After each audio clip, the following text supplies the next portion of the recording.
They were small, fast, and deadly in the dark.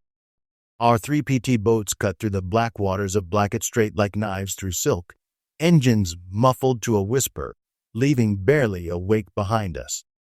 Ahead, silhouetted against the star-filled Solomon Island sky, lay our target, a Japanese convoy of 4 destroyers escorting 8 heavily loaded troop transports bound for Kolombangara. 15,000 enemy soldiers sleeping in the holds below, completely unaware that death was racing toward them at 35 knots. I gripped the wheel of PT-109 tighter, feeling the familiar vibration of our 3 Packard engines humming beneath my feet. Lieutenant Commander Jack Kennedy stood beside me on the bridge, his face grim in the green glow of our instruments. Behind us, PT-157 and PT-162 followed in perfect formation, their crews as silent as ghosts. We were David about to face Goliath, and we had one chance to get this right. "Range 1,000 yards, whispered Torpedoman Ray Starkey from his position behind the torpedo tubes. His voice carried the tension we all felt. This was August 2nd, 1943, and we were about to prove that America's newest naval weapon, the PT boat, could change the course of the Pacific War. The Japanese had no idea we were coming. My name is Lieutenant William Billy Morrison, United States Navy, and I was there on that moonless night when everything changed. When I tell this story now, decades later, people ask me what it felt like to be part of something so revolutionary. The truth is, we didn't know we were making history. We just knew we had a job to do, and failure meant those 15,000 Japanese troops would reinforce the enemy garrison that was bleeding our Marines dry on New Georgia. Let me take you back to the beginning to understand how we got to that moment in Blackett Strait. The PT boat, patrol torpedo boat, was America's answer to a problem that had been haunting our Navy since Pearl Harbor. The Japanese controlled the night in the Pacific. Their destroyers and cruisers owned the darkness, running supplies and reinforcements to their island garrisons while our heavy ships slept in port, too valuable to risk in night actions against an enemy who had perfected the art of nocturnal warfare. But American ingenuity had an answer. In the shipyards of Elko and Higgins, a new breed of warship was born. 78 feet of mahogany plywood and aluminum, powered by 3 Packard V12 engines that could push us to over 40 knots. We carried 4 Mark 13 torpedoes, each one capable of breaking the back of a destroyer, plus an arsenal of machine guns and a 37mm cannon. More importantly, we were fast enough to strike and disappear before the enemy could react. I had joined Squadron 15 in March of 1943, fresh out of PT training in Melville, Rhode Island. The boats fascinated me from the first moment I saw them. They looked like speedboats, but they packed the punch of a cruiser. Our mission was simple in concept but deadly in execution. Hunt Japanese ships in the narrow waters between the Solomon Islands, where our larger vessels couldn't operate effectively. The learning curve was steep and brutal. The Solomons were a maze of islands, reefs, and straits where a single navigation error could put you on a coral reef or into the guns of a Japanese shore battery.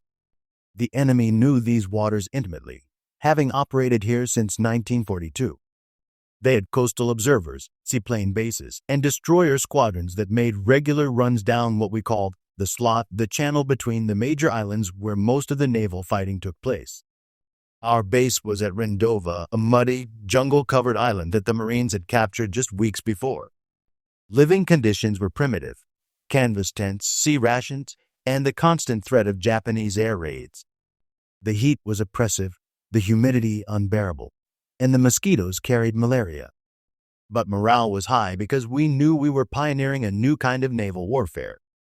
The PT boat represented everything American: innovation, speed, and the ability to hit hard and fast. We were the cowboys of the Pacific, operating in small groups, making our own decisions, and taking the fight directly to the enemy. Every patrol was different, every engagement a test of skill, courage, and luck. Our squadron commander, Lieutenant Commander Thomas Warfield, was a veteran of the early PT actions in the Philippines. He had survived the fall of Bataan and knew better than anyone what these boats could accomplish in the right hands. During our briefings, he would spread charts of the local waters across a folding table and trace potential patrol routes with his finger. Gentlemen, he would say, the Japanese own the day. Their Zeros control the sky. Their battleships control the sea. But at night, we own the darkness. Our job is to make them afraid to move, afraid to sleep, afraid to think they're safe anywhere in these waters. The boat I served on, PT 159, was commanded by Lieutenant James Russell, a quiet, competent officer from Ohio who had a gift for reading the water and understanding enemy movements. Our crew consisted of 12 men, officers, petty officers, and seamen who had trained together until we functioned as a single organism. In the cramped confines of a PT boat, every man had to know every other man's job. There was no room for passengers or weak links. Engineman First Class Tony Marquez kept our Packards running with an almost mystical understanding of their temperamental nature. Gunners Mate Second Class Eddie Walsh could strip and reassemble our 50 caliber machine guns blindfolded. Radioman Third Class Bobby Chen, a Chinese-American kid from San Francisco, kept us in contact with base and other boats through the crackling static of high-frequency radio. But the heart of our offensive power was Torpedoman First Class Mike Sullivan, a red-headed Irishman from Boston who treated our Mark 13 torpedoes like beloved children. He knew the quirks of each one, the precise settings needed for different targets, and could load and fire them faster than any other torpedoman in the squadron. These fish, he would say, patting one of the gleaming weapons, they're the great equalizer. Don't matter how big their ship is, how thick their armor. One of these babies hits in the right spot, and down she goes. The Mark 13 was a temperamental weapon, prone to running too deep or failing to explode, but when it worked, it was devastatingly effective. Each torpedo carried a 600-pound Torpex warhead and enough explosive power to sink a cruiser if it hit the right spot. The trick was getting close enough to use them without being blown out of the water by enemy guns. Our first month of operations taught us hard lessons about the reality of PT boat warfare. The enemy was not sitting idle, waiting to be attacked. Japanese destroyers carried sophisticated radar and powerful searchlights. Their gunners were skilled and aggressive. Most importantly, they had learned to respect the threat we represented and had developed tactics specifically designed to counter our night attacks. The waters around the Solomons were treacherous even without enemy action. Uncharted reefs could rip the bottom out of a boat. Sudden squalls could swamp us or reduce visibility to zero. Navigation was a constant challenge, especially on moonless nights when landmarks disappeared into the darkness. But we were learning too. Each patrol taught us something new about reading the water, understanding weather patterns, and predicting enemy movements. We developed techniques for coordinating attacks between multiple boats, for using islands and reefs as cover, and for escaping when the odds turned against us. The Japanese convoy routes were predictable. They followed the same basic pattern. Destroyers would escort transports and supply ships down the slot under cover of darkness, unload their cargo at enemy bases, and return before dawn when our bombers could catch them. Our job was to intercept these convoys and sink as many ships as possible before they could complete their mission. Intelligence was crucial to our success. Coast watchers of brave Australian and American observers hidden on Japanese-occupied islands would radio sightings of enemy ships. Our codebreakers could sometimes give us advance warning of convoy schedules. But most of the time, we operated on intuition, experience, and luck. The night of August 1st, 1943, began like many others. Lieutenant Russell called the crew together for our evening briefing as the sun set behind the jungle canopy of Rendova. The air was thick with humidity and the smell of rotting vegetation. Somewhere in the distance, the sound of artillery fire rumbled from the direction of Munda, where our ground forces were still fighting to capture the Japanese airfield. Intelligence reports a large convoy heading south tonight. Russell began, spreading a chart on the engine cover. 4 destroyers escorting 8 transports, probably carrying reinforcements for Columbangra. We'll be working with PT-109 and PT-157 in a coordinated attack. I studied the chart, noting the narrow confines of Blackett Strait where the interception would take place. The geography was perfect for a PT boat attack, multiple escape routes, plenty of islands for cover, and water too shallow for the enemy's larger warships to maneuver effectively. "What's the moon situation?" asked Sullivan, our torpedoman. New moon. It'll be black as the inside of a coal mine out there, Russell replied. That's good for us, bad for them. Their lookouts won't spot us until we're right on top of them. The briefing continued with details about timing, formation, and emergency procedures. Each boat would carry a full load of torpedoes and extra ammunition for our machine guns. If everything went according to plan, we would launch our attack just after midnight, when the enemy will be least alert. As we prepared our boat for patrol, the familiar pre-combat routine helped calm my nerves.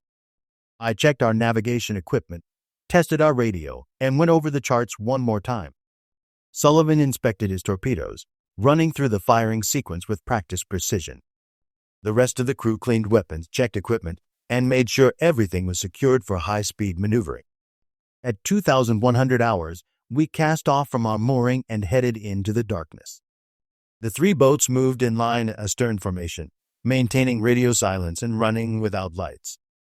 Our engines were muffled to reduce noise, but they still seemed thunderously loud in the tropical night. Every few minutes, Russell would check our position with a quick bearing on the dim outline of surrounding islands. The ocean was unusually calm, with barely a breeze to disturb the mirror's smooth surface.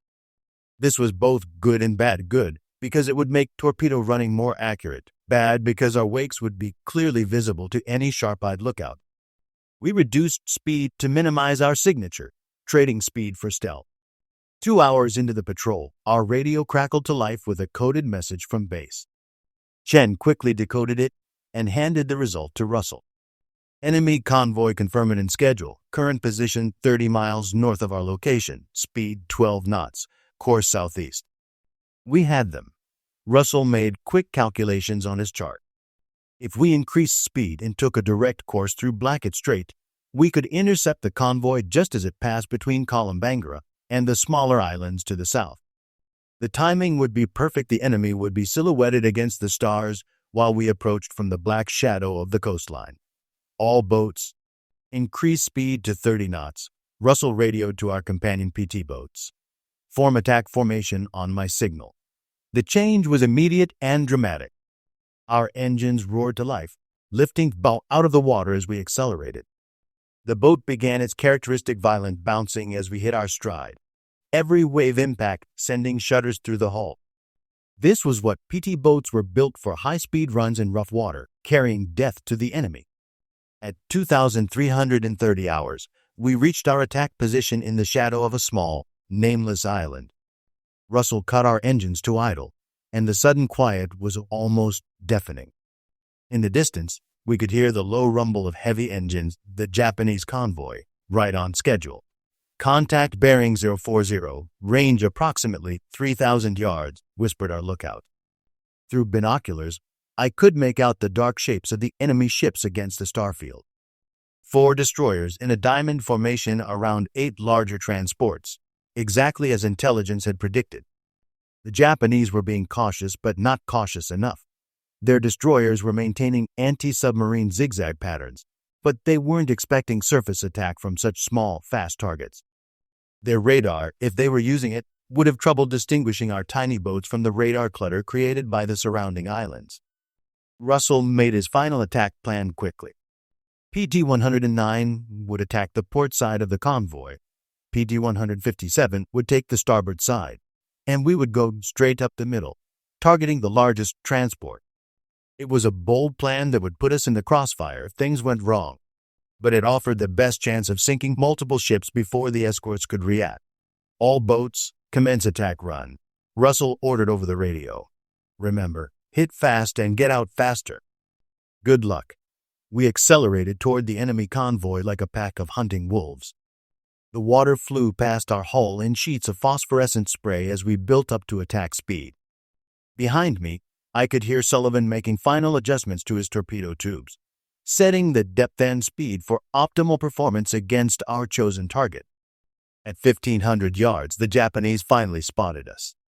Searchlights blazed to life from the nearest destroyer, their brilliant beams sweeping across the water like fingers of death. Almost immediately, the night erupted in gunfire as the escort ships opened up with everything they had. Shell splashes began falling around us as we weaved between the columns of water thrown up by Japanese guns.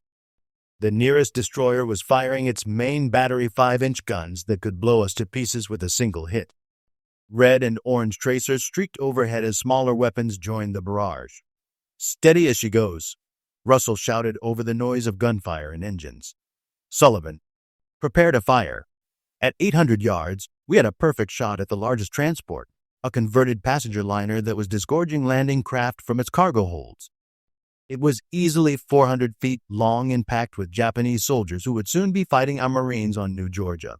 "Fire one," Russell commanded. Sullivan's first torpedo leaped from its tube with a burst of compressed air and a splash as it hit the water. The Mark 13 ran straight and true, its wake clearly visible in the phosphorescent water as it raced toward the enemy ship at 46 knots. "Fire two." The second torpedo followed immediately, aimed at the transport's engine room.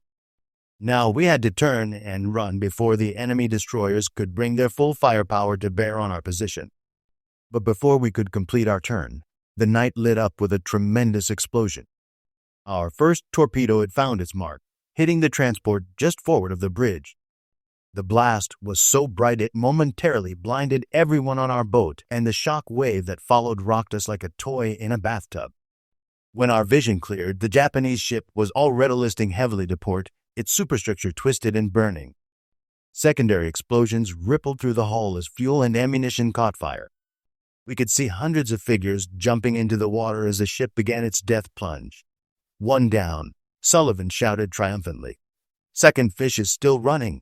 The battle was now general. PT-109 had launched its attack on the port side of the convoy and was under heavy fire from 2 destroyers. Kennedy's boat was weaving desperately between shell splashes, trying to close range for a torpedo attack. PT-157 was making its run on the starboard side, racing between the escort ships and their charges. Our second torpedo struck the same transport amidships with another tremendous explosion. The ship, already mortally wounded, broke in half and began sinking immediately. 1,500 Japanese soldiers went down with her, along with all their equipment and supplies intended for the Kolombanga garrison. But our problems were just beginning. The nearest Japanese destroyer had us in its searchlight and was closing fast, its guns trained directly on us. At this range, even a near miss would be fatal.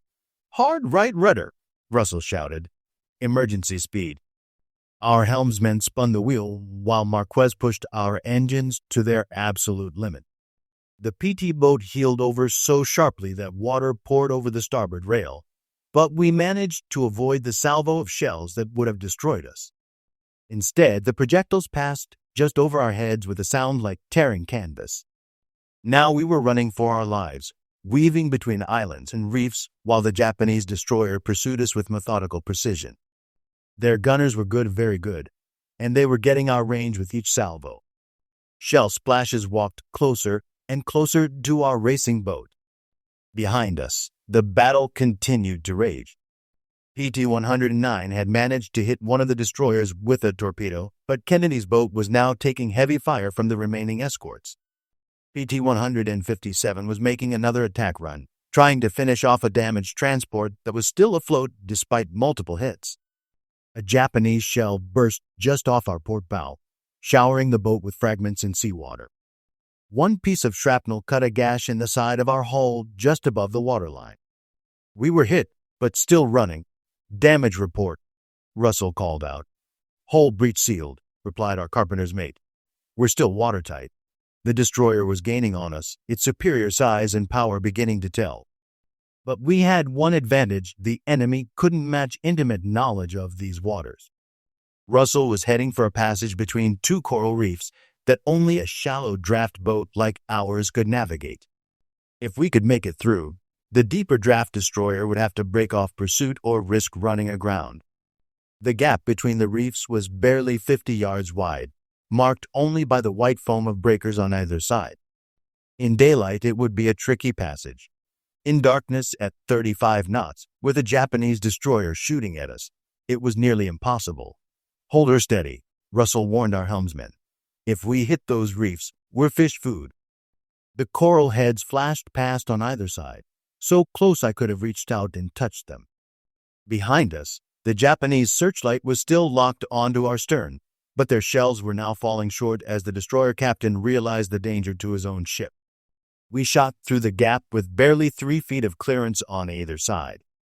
The pursuing destroyer, faced with the choice of following us into the shallows or letting us escape, chose discretion over valor. Their searchlight clicked off, and the sound of their engines began to fade as they turned back toward the main battle. We had escaped, but the fight was far from over. Radio reports from our companion boats painted a picture of continuing combat. PT-109 had been damaged by shell fire but was still operational. PT-157 had sunk another transport but was now being chased by 2 destroyers. Russell decided to circle back and see if we could help. Our torpedo tubes were empty, but we still had our machine guns and could at least draw some enemy fire away from our sister ships. It was a risky decision, but one that epitomized the PT boat philosophy: never abandon a fight while you still had ammunition and engines that could run. As we approached the battle area from a different angle, the scope of our success became apparent. 3 Japanese transports were sinking or had already sunk, their hulls broken and burning. The water was filled with debris and survivors, many of whom would never see land again in the shark-infested waters of the Solomons. The Japanese destroyers were now organized in a defensive formation, using their searchlights and radar to hunt for the remaining PT boats. They had learned to respect our speed and firepower, but they were far from defeated. These were veteran ships with experienced crews who knew how to fight at night. PT-157 suddenly appeared in our field of view, racing away from 2 pursuing destroyers at maximum speed. Commander Wilson's boat was trailing smoke from a hit somewhere aft, but her engines were still running strong. Behind her, the Japanese ships were firing continuously, their muzzle flashes lighting up the night like a deadly fireworks display. "Come left to course 270, Russell ordered. "We'll make a diversion run to draw some of that fire." It was a desperate move, but it might give PT-157 the breathing room she needed to escape. We turned toward the enemy destroyers and opened up with everything we had at twin: 50 caliber machine guns, our 37mm cannon, and small arms fire from the crew. Against the armor of a destroyer, our weapons were like mosquito bites, but they created enough distraction to split the enemy's attention. The leading Japanese ship immediately turned its guns on us, and the night sky filled with tracers and shell bursts. We jinked and weaved at maximum speed, using every trick Russell had learned in months of night combat. Smoke screens, radical course changes, and the natural cover provided by the island geography all helped keep us alive. But we couldn't keep this up forever. Our engines were running hot from the prolonged high-speed maneuvering, and we were running low on ammunition. Worse yet, more Japanese ships were arriving from the north, probably the remainder of the convoy's escort that had been detached to hunt for submarines. "All boats, this is base," crackled our radio. "Enemy air activity increasing. Suggest immediate withdrawal to avoid dawn air attacks." Russell made the painful but necessary decision to break off the engagement. We had accomplished our primary mission, sinking 3 enemy transports and their cargo of troops and supplies. The Japanese reinforcement effort had been dealt a serious blow, but staying to fight would only result in the loss of boats and crews we couldn't afford to waste. "All PT boats, execute withdrawal plan, Baker," Russell radioed. "Rendezvous at Point Charlie in 30 minutes. The withdrawal was almost as dangerous as the attack had been. Japanese destroyers were still hunting for us, and enemy aircraft from Rabaul would soon be swarming over the area. But our boats were designed for exactly this kind of running fight: fast, maneuverable, and able to disappear into the maze of islands and reefs that made up the Solomons.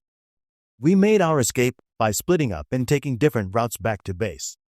PT-109 headed east through Ferguson Passage, PT-157 went south around the tip of New Georgia, and we took a winding course through the coral gardens north of Rendova. The Japanese couldn't pursue all 3 boats effectively, and by dawn, we were all safely back in friendly waters. The sun was rising over the jungle canopy of Rendova as we tied up at our modest dock.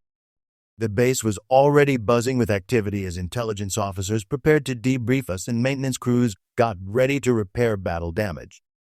But for now, We were just 12 exhausted sailors who had survived another night of combat in the Pacific War. As I helped secure our boat, I looked back at the smoking waters where we had fought. 3 Japanese transports were at the bottom of Blackett Strait, along with 1,500 enemy soldiers who would never reinforce the Kolombangara garrison.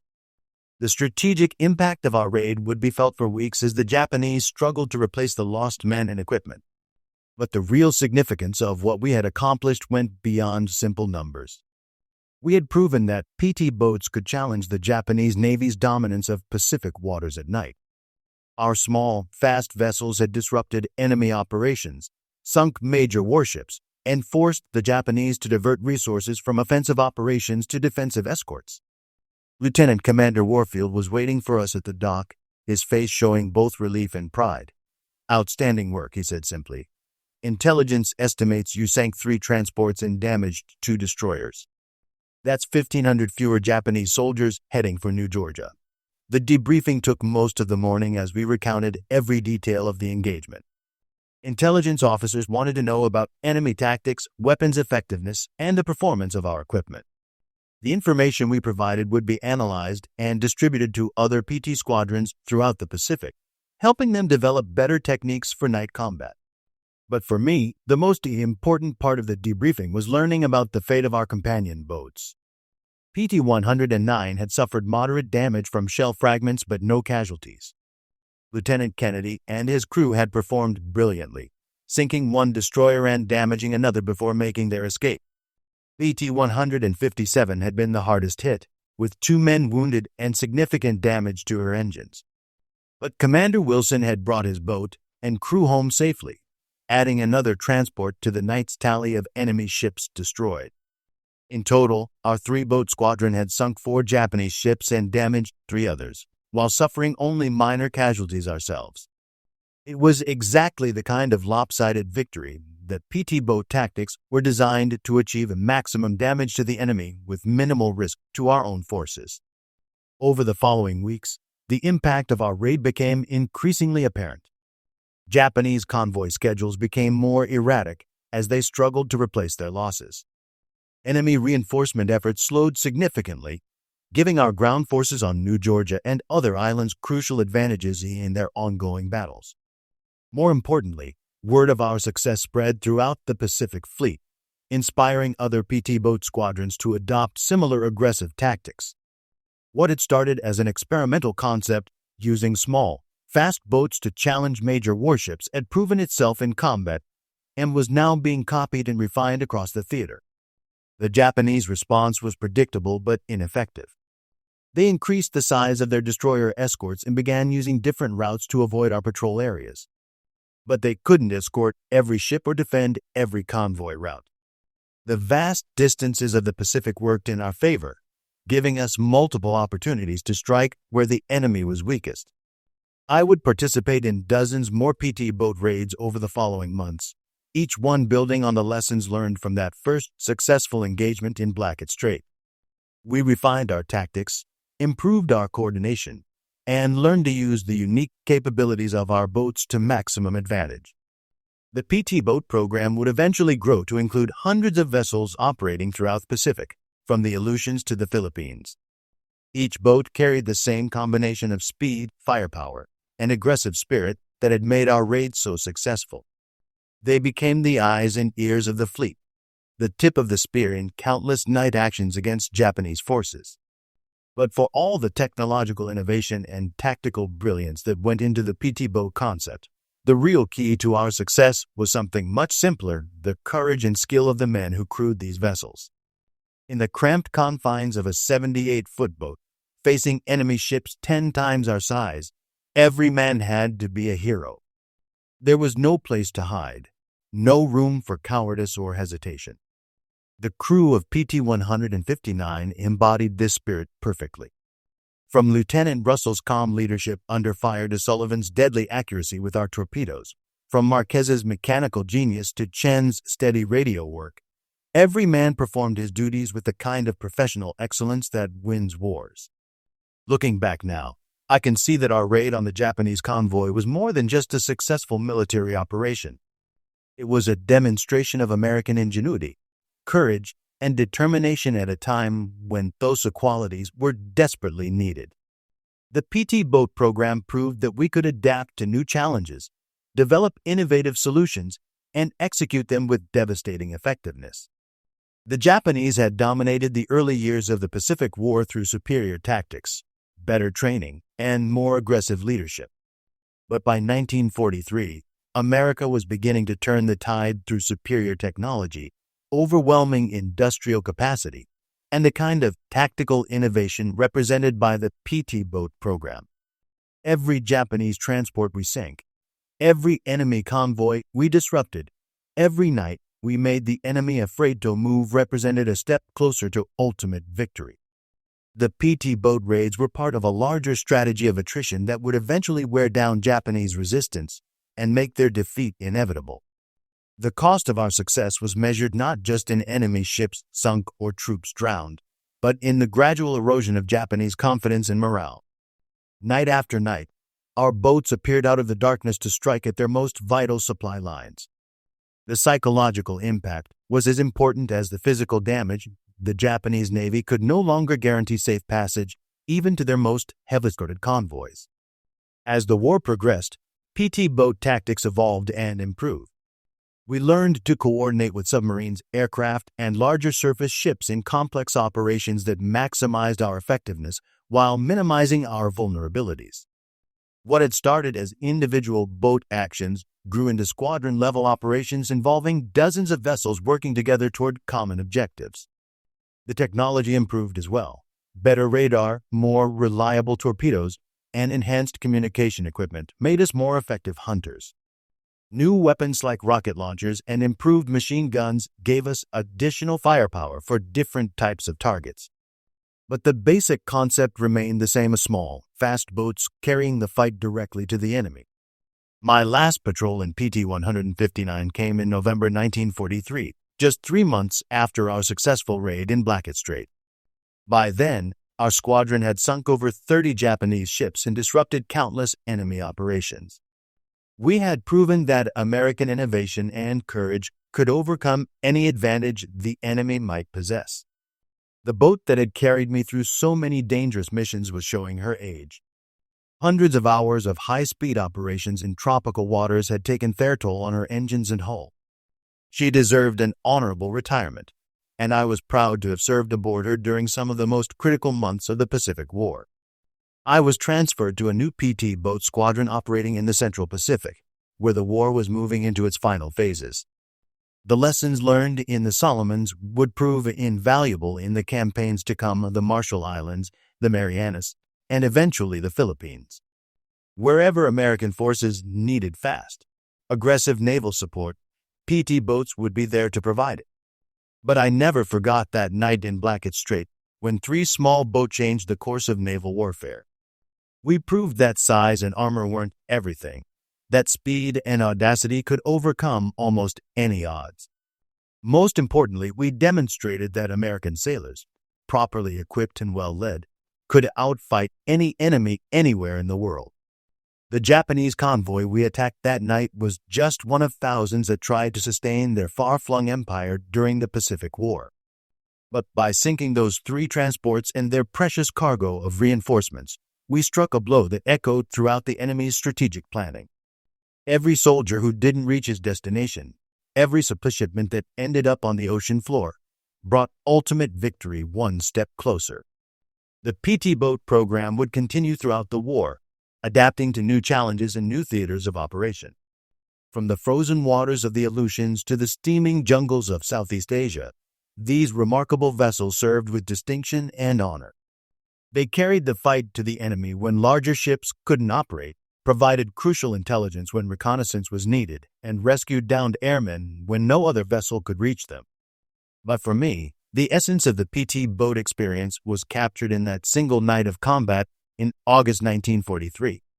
The tension of the approach, the violence of the attack, the desperate escape, and the satisfaction of mission accomplished, all compressed into a few hours of the most intense combat imaginable. We were young men thrust into an adult war, asked to master complex weapons and tactics while facing an experienced and determined enemy. The fact that we succeeded, That we not only survived but prevailed says something important about the generation that fought World War II. We rose to meet every challenge, adapted to every setback, and never lost faith in our ultimate victory.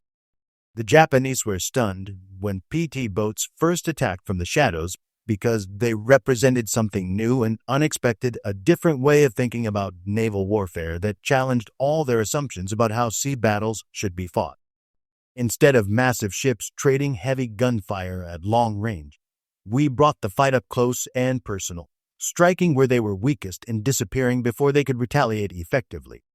That night in Blackett Strait was the beginning of the end for Japanese control of Pacific waters.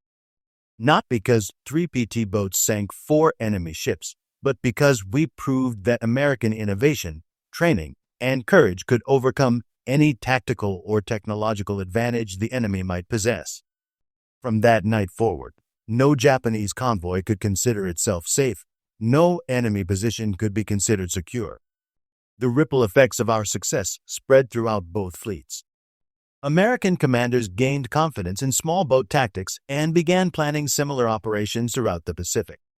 Japanese planners were forced to divert resources from offensive operations to defensive convoy protection, weakening their ability to sustain their island garrisons. Most importantly, the PT boat raids proved that the initiative in the Pacific War had permanently shifted to American forces.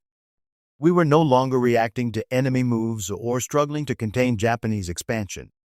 Instead, we were dictating the terms of engagement, forcing the enemy to respond to our tactical innovations and strategic initiatives. As I finish this account of one night's action in a war that lasted 4 years, I'm struck by how much those few hours encapsulated the entire Pacific conflict.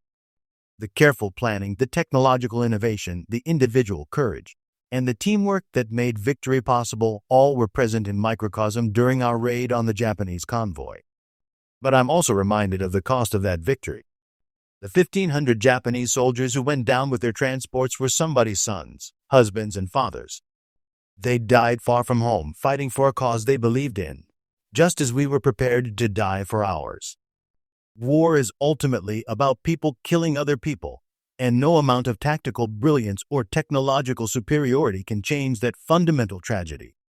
Yet the alternative, allowing aggression to go unchallenged, tyranny to spread unchecked, would have been far worse. The PT boat program, like every other aspect of America's war effort, was designed to end the conflict as quickly as possible with minimum casualties in both sides. By disrupting enemy supply lines and reinforcement efforts, we shortened the war and saved lives that would have been lost in prolonged fighting. The men who served aboard PT boats in World War II came from every corner of America and every walk of life. They were farmers and factory workers, college students and high school dropouts, unified by their willingness to serve their country in its hour of greatest need. The boats themselves were built by American workers in American shipyards, using American materials and American know-how to create weapons that would help secure American victory. That combination of human courage and industrial capability proved unstoppable in the Pacific War. No matter how skillful or determined our enemies might be, they couldn't match the combination of innovation, production capacity, and fighting spirit that America brought to the conflict. The PT boat program was just one example of this larger phenomenon, but it was a particularly dramatic one. In the space of 3 years, we went from having no small combatant vessels to operating hundreds of them throughout the Pacific. Each boat represented thousands of hours of design work, manufacturing labor, and crew training, a massive national effort focused on a single goal. When I stood on the dock at Rendova that morning in August 1943, watching the sun rise over waters where Japanese ships had died during the night, I knew I had been part of something historic. Not just because of the enemy vessels we had sunk or the strategic objectives we had achieved, but because we had proven that American democracy could produce warriors equal to any challenge. The PT boat raids were democracy in action, individual initiative combined with teamwork, innovation balanced with discipline, courage tempered with intelligent planning. We fought not because we loved war, but because we loved what war threatened to destroy. And in fighting that way, with that motivation, we became something greater than the sum of our individual parts.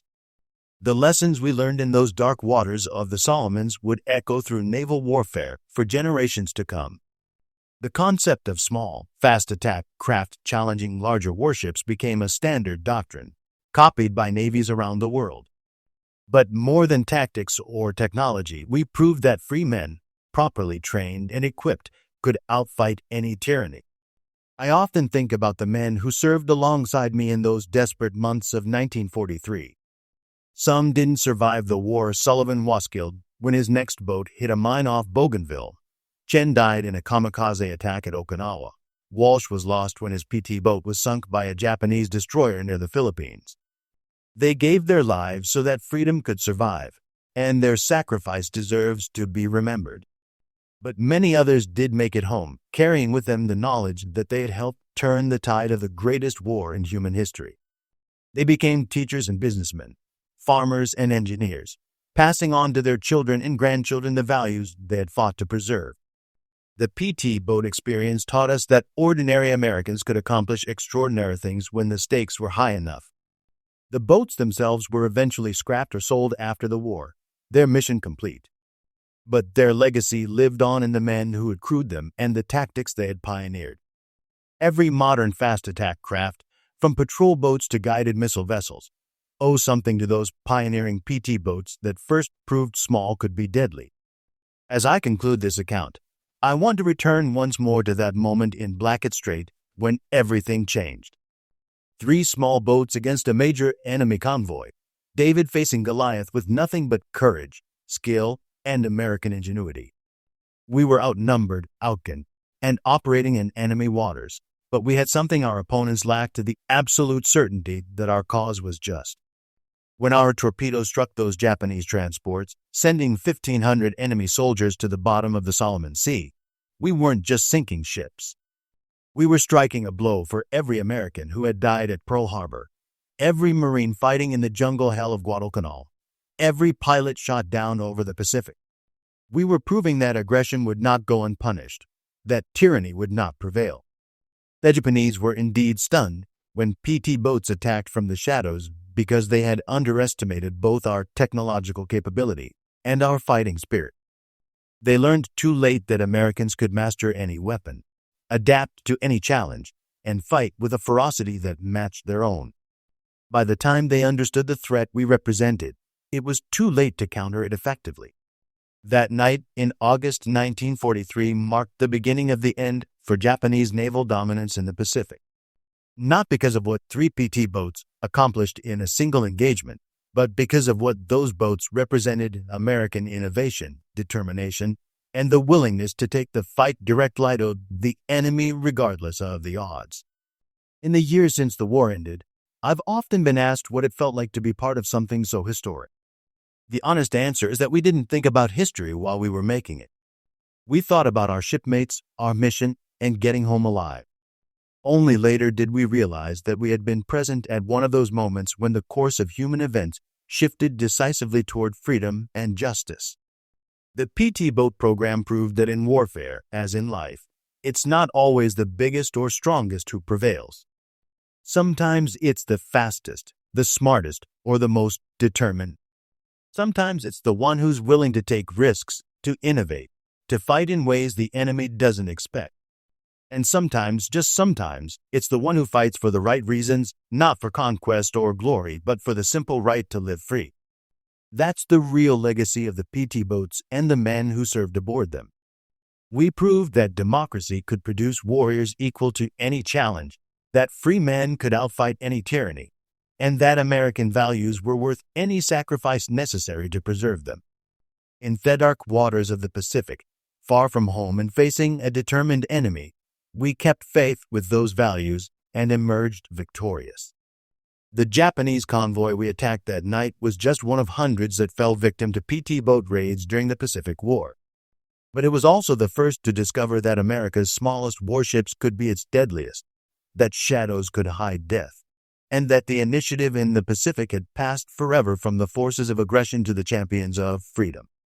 We were small, fast, and deadly in the dark. And when morning came, the enemy learned they could no longer consider themselves safe anywhere in the vast Pacific. That was our gift to victory, or contribution to the cause of freedom, and our promise to future generations that liberty would not perish from the earth. The war would continue for 2 more years, but the outcome was never again in doubt. From that night forward, every Japanese commander had to consider the possibility that PT boats might be lurking in the shadows, ready to strike without warning and disappear before retaliation was possible. That uncertainty, that fear of the unknown, was perhaps our greatest weapon of all. In the end, the PT boat program succeeded because it embodied everything that made America great: innovation, courage, teamwork, and an absolute refusal to accept defeat. We took the fight to the enemy on our terms, in our way, and proved that David could indeed defeat Goliath when David carried American torpedoes and was crewed by American sailors. That's the story I wanted to tell, not just of one successful raid, but of the spirit that made such raids possible. The Japanese were stunned when PT boats attacked from the shadows because they had failed to understand that spirit, had underestimated what free men could accomplish when their backs were against the wall. They learned better, but they learned too late. By the time they fully grasped the threat we represented, PT boats were operating throughout the Pacific, carrying the fight to the enemy wherever he tried to hide. We had turned the vast ocean from a Japanese lake into an American hunting ground, and victory was simply a matter of time. From the shadows of Blackett Strait to the final surrender in Tokyo Bay, the PT boat program proved that in the hands of skilled and determined crews, even the smallest weapons could help win the greatest wars. That was our legacy, our contribution to victory, and our gift to the future, the knowledge that Americans would always find a way to fight back, no matter what the odds.